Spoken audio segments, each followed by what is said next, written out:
kabutihan at di mo malaman kung saan ka tutungo.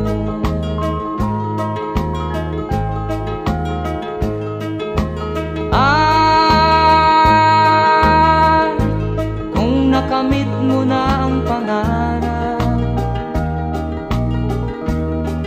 di pa rin masiyahan ang nais mo'y madagdagan.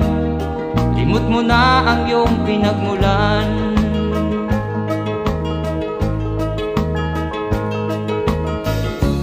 Bakit nga ba ganito?